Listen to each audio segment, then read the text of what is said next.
What defense, Gio? Hold on, hold on, hold on. Take it. The tape. Me lock in. Hold on, hold on. Bro, get off of me.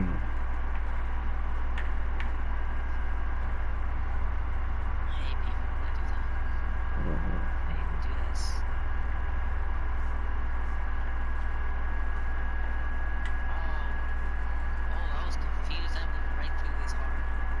That's it. You think I had space for the shot? Bro, what? What's up with that, bro? Like, you're a freak, bro. I hate that animation. It's you, Jill. Yes, sir.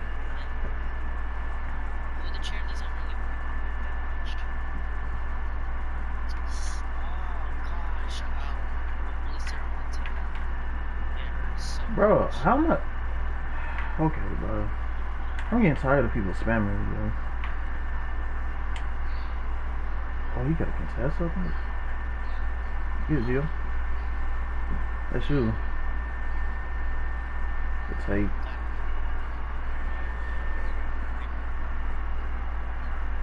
Bro, I'm tired of getting spammed, bro. Get off.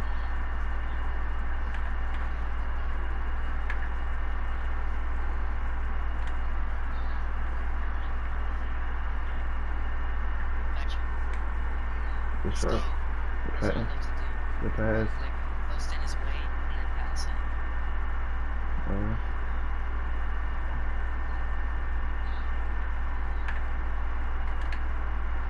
Oh, my fault, my fault, my fault. I thought you was in front of him. The screen.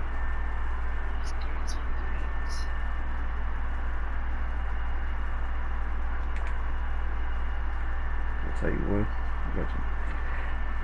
Oh.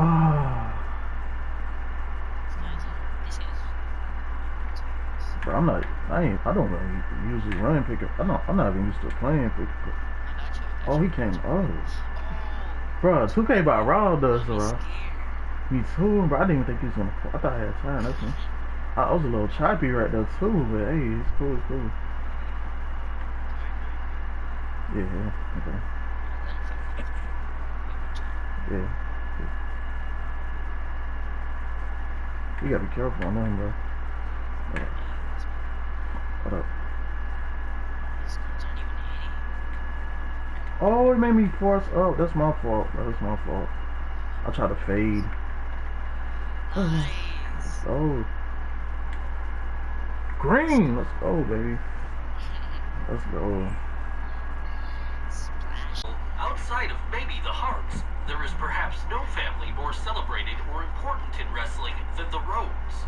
Cody Garrett Runnels was born into this lineage on June 30th, 1985, where his father Virgil Runnels, more commonly known as Dusty Rhodes, was by that point already a multiple-time NWA World Heavyweight Champion.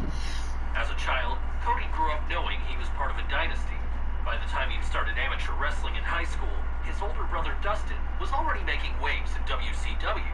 In response to this, the younger sibling decided to follow his family's footsteps into the world of pro wrestling. Of course, he wasn't entering this new environment blind. He had in fact been learning the fundamentals from his father from as young as 12 years old, and had even done some work as a referee while in high school. He started training with Al Snow, and it wasn't long before his family name helped him to get signed by WWE's developmental system, Ohio Valley Wrestling, where in May 2006 he got his start and quickly teamed up with Shawn Spears to win the company's tag team championships. After that, Cody had a brief OVW heavyweight title run, and from there, he and Spears started feuding with each other over the television championship. The program ended in June 2007 when both men would go to a no contest inside a steel cage, this marking the son of a plumber's last appearance in the promotion. The reason for this was that WWE had big things planned for him and had drafted him to the big leagues. Here's the difference between new and experienced players. New players in Lost Crusade will crusade without even a level 3 factory barracks.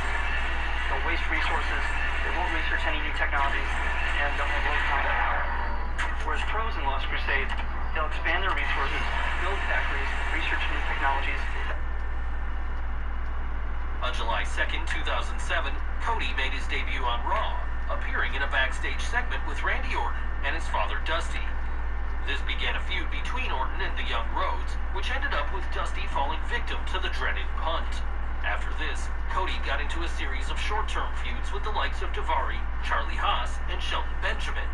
It was clear to see at the time that he was still young and green, but the potential was there for him to be great. WWE recognized this and gave Cody his first real push on December 10th, 2007, when alongside Hardcore Holly, he became a World Tag Team Champion after defeating the team of Lance Cade and Trevor Murdoch. After this, Ted DiBiase Jr., who himself was a second-generation star, son of the legendary $1 Million Man, and had only recently started with WWE, began feuding with the new Tag Team Champions. This led to a match at the June 29th, 2008 Night of Champions pay-per-view, where the title holders were supposed to be taking on the team of DiBiase and a mystery partner. Unfortunately for Holly, this mystery partner turned out to be Cody himself, who turned on his teammate and joined forces with Ted, becoming tag champions with him instead in the process. While they would lose those titles by the end you know of the year, bad part is I'm getting contact dunks, but I'm on to form the stable Legacy. But I'm basically a play sharp. I'm a play sharp offensive threat. I ain't no slasher. I'm a play sharp. Randy was already a former WWE champion by this point, so it was hoped that by putting him alongside the two young up-and-comers, his star power would rub off on them. Interestingly, it's since been suggested that WWE pegged Ted DiBiase Jr. to be the breakout star of the group. Obviously, this didn't happen, and while Cody has gone on to far bigger things, DiBiase has since retired from wrestling altogether, becoming a successful businessman in his own right as the vice president of an insurance company. For the time being, though, both men were riding the wave in the wrestling world. Cody actually made it to the final three of the 2009 Royal Rumble. This was the Young Rhodes' first real taste of the main event scene, and he took full advantage of it, often shining in six-man tag team matches during this period. One of the most memorable of these was Legacy's winning effort against the team of Triple H, Batista, and Shane McMahon at that year's Backlash pay-per-view, where due to a stipulation, Cody was even able to help Orton regain the WWE title.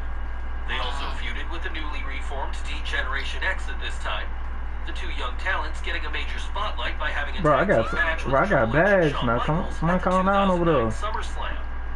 They even got a win over the iconic stable a month later at Breaking Point, before finishing out the trilogy at Hell in a Cell. It was a feud that did everything possible to well and truly elevate them to the next level, and was successful in its attempts. Is that Ron Solo? No, it ain't. It's that Braun.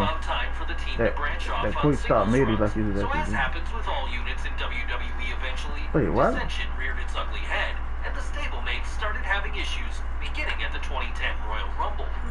This led to a triple threat match between the three at WrestleMania 26, and though DiBiase would still be aligned for a while after this, this represented the end of Legacy. Cody wasn't able to get the victory that night, however, being in such a high-profile feud that was able to climax at the biggest show of the year showed the I got a little bit of takeover left. I'm trying to game it. And this would only continue with his next gimmick. After being moved to SmackDown in the 2010 draft, Rhodes took advantage of a real-life poll that had been taken backstage within WWE, where employees were asked to vote on who the most attractive male and female wrestlers were. The best-looking man, and so used this to morph into dashing Cody Rhodes, a narcissistic character who would go as far as to offer grooming tips to fans. As part of this gimmick, he also became